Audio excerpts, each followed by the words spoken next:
जरूर आएगा, आज नहीं तो कल आएगा। पूरी दुनिया के लोग जो कभी इस धर्म संस्कृति को समझते नहीं थे, उन देशों में राम के मंदिर बन रहे हैं। उन देशों में हजारों की मात्रा में कृष्ण कन्हैया लाल की। और गजब का बोलो गरज के, मैं यूं ही नहीं कह रहा हूं, बाप जी सही कह रहा हूं नहीं कह रहा हूं।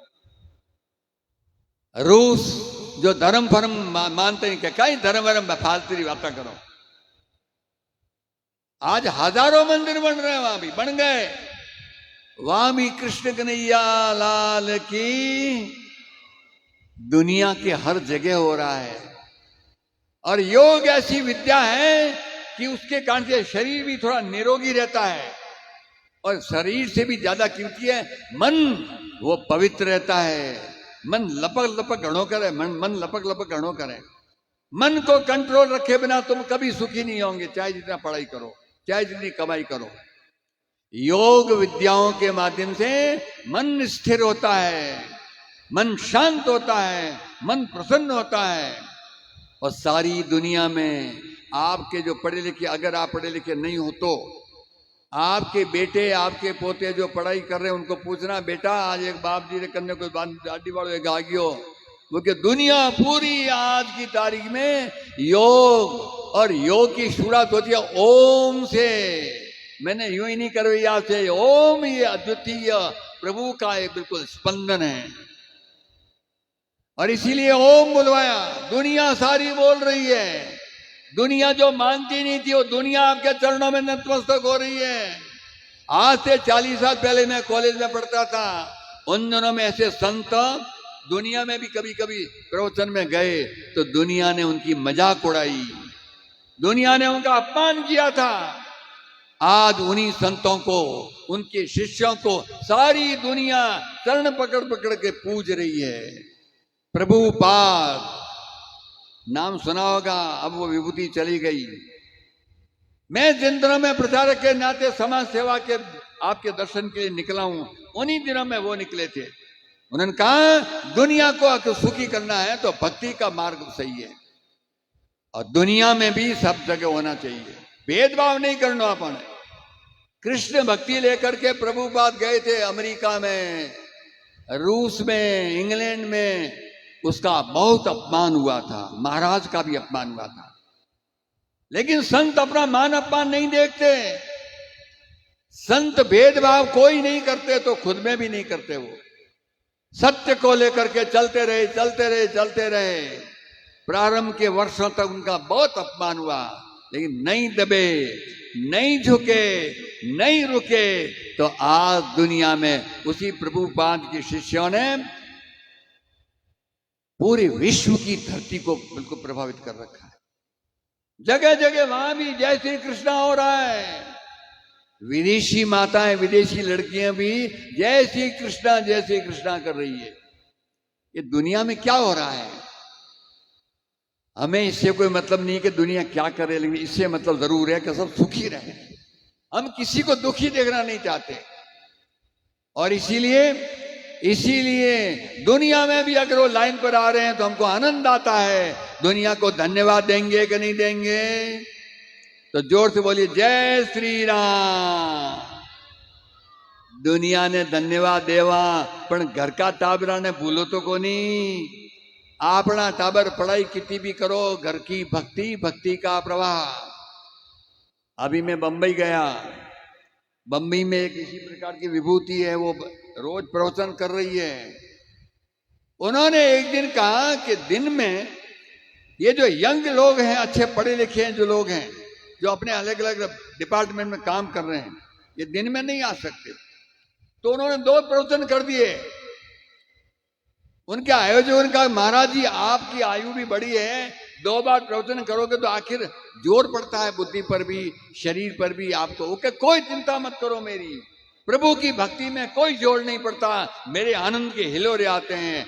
दिन में तो जो बड़े लोग हैं, जो घर के काम से फ्री हो गए, वो आएंगे सत्संग में, और इवनिंग में यंग लड़के और लड़कियां, युवा लड़के और लड़कियां। धर्म केवल बूढ़ों का नहीं होता, याद रखना। कहीं कहीं हमको ही भ्रम हो जाता क्या? बूढ़ा बूढ़ा तो जाओ भग महाराज के सुन लो। अरे बूढ़े तो जाएंगे सुन लेंगे तो ऐतराज नहीं है, इनको वापिस आनंद के साथ में अपने अनुभवों का याद आएगा। लेकिन जवानों में भी मूल भक्तिभाव चाहिए। यंग डॉक्टर, यंग इंजीनियर, मुझे सुखद आश्चर्य हुआ। मैंने कहा महाराज ये बात बहुत गजब की है। उसने कहा बहुत जरूरी है। मुझे भी कहा आप जहां भी जाओ दिन में 3 प्रवचन करो। एक प्रवचन में जो बड़ी आयु के लोग हैं वो आएंगे, दूसरी प्रवचन में जवान सदग्रस्त जब उनको समय तब आएंगे। समय उसी हिसाब से कर लो। 2-2 घंटे का सत्संग दिन में 3 बार होगा। और उनके निर्देशन में मैं आज से 4 दिन पहले जैसलमेर में था। जैसलमेर अठो घणो आगो कोनी, नाम होने को नहीं होनियो। जैसलमेर कटे नेड़ो है कि बंबई नेड़ो है? कहीं सा बंबई नेड़ो है कि जैसलमेर नेड़ो है? जैसलमेर नेड़ो तो राजस्थान में ही है। बंबई भी आगो कोनी। पालीरा तो घणे ही लोग है बंबई में। लेकिन मैं जैसलमेर में आया, संतों का निर्देश है घूमते रहो, घूमते रहो। समझदारों को भी वापस बार बार याद दिलाओ। घर में भक्ति की गंगा तो समाज में भी समरसता की गंगा, तो देश में भी गौरवपूर्ण बिल्कुल संस्कृति का गौरव, तब सुखी रहेंगे, नहीं तो सुखी रह नहीं सकते। और मैंने पहली बार जाकर के जैसलमेर के कार्यक्रम कहा कि इस सत्संग में बड़े उम्र के लोग भले ही आए, जरूर आए, उनको भी बुलाओ, लेकिन जवान, यंग जवान एकदम अभी अभी शादी हुई है, वे भी सपरिवार आने चाहिए। अभी अभी शादी हुई है, बिल्कुल जवान है। तो उन्होंने कहा तब तो दिन में तो नहीं बैठेगा, शाम को रखना पड़ेगा। हमने कोई ऐतराज नहीं है। सत्संग तो कभी भी हो सकता है। सत्य का संग जब जचे तब हो सकता है। सवेरे उठते ही बिल्कुल प्रभु का नाम लो, सत्संग आपका शुरू हो गया। अरे सोते समय भी बिल्कुल अंदर जब दिन बजता रहेगा तो सत्संग होता रहेगा। संध्या के समय में बुलाया और पहली बार उन्होंने हिम्मत करके निमंत्रण दिया, तो आपको सुन लो ध्यान से। सैकड़ों की संख्या में युवा कपल आए वहां पर सत्संग में। अभी 4-5 दिन हुए। डॉक्टर, वर भी डॉक्टर, उसकी वधू, उसकी बीननी, वो भी डॉक्टर। इंजीनियर, उसकी बीननी भी इंजीनियर। प्रोफेसर, उसकी बीननी भी प्रोफेसर। अच्छे अच्छे पढ़े लिखे लोग भी। पहली बार वहां के वो संत ने कहा कि जैसलमेर की धरती पर इतनी बड़ी मात्रा में पढ़े लिखे लोग अफसर आ गए, ये तो पहली बार मैंने सुना। उनको बहुत आनंद आया और जोर से नाचने लगे, जय श्री राम, जय श्री राम। आपको भी अच्छा लग रहा है कि बुरा लग रहा है? हमारे यहां जो चल रहा है वो चलने दो, लेकिन मूल दृष्टि क्या रखनी? परिवार के सभी सदस्यों के मनों में ये भावनाएं वापस मजबूत होनी चाहिए। राम का नाम जब प्रसन्नता पूर्वक बार बार आप गुनगुनाते हो। पहली बार मैं भी कभी आज से वर्षों पहले, जिसको आम तौर पर जवान कहते, जवानी आयु में था, हरिद्वार में गया और वहां इतना मेरी इच्छा रहती थी पूछा यहाँ कोई संत विभूति पधारे हुए हैं? तो लोगों ने कहा कि कई संत हैं यहाँ तो, और एक नाम आया, परम विभूति स्वामी राम सुखदास जी महाराज, वो वहीं विराजमान थे उस समय। नाम सुनते तालियां बजाओ एक बार जोरदार। मारवाड़ की धरती का अनमोल अनमोल अनमोल रत्न है। मेरा सौभाग्य उनके, मैंने बहुत दर्शन किए, उनके पास रहा हूं और कई दिनों तक वहां रहा। लेकिन पहली बार उन्होंने सवेरे सवेरे के सत्संग में मुझे बुलाया और मैं पहली बार गया तो वहां 5 घंटे तक रामधुन चली। क्यों भाभी, सही कह रही है? 5 घंटे तक रामधुन चली। मैं कॉलेज से निकला ही था, मैंने कहा बाप जी ये काम तो चौको ही करे, पर रामधुन ही रामधुन, और कोई बोले ही को नहीं।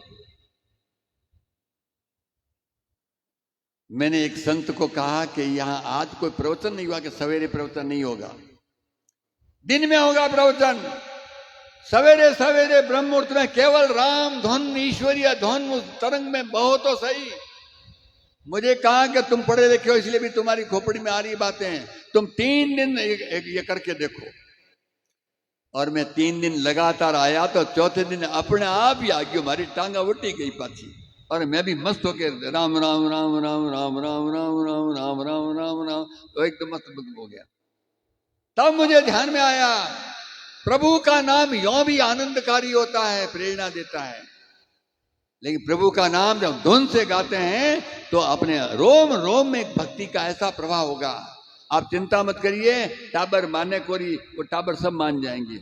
आप प्रसन्नता पूर्वक जब जब फ्री हो, काम करते करते भी, हमारी माताएं तो मारवाड़ में करती है, मान लो चाय बनाती है, आजकल गट्टी को जमानो कियो तो चाय तो बने को नहीं बने घर में, चाय बनाते बनाते भी एक राम राम राम राम राम कर लिया तो चाय बिगड़ जाएगी क्या?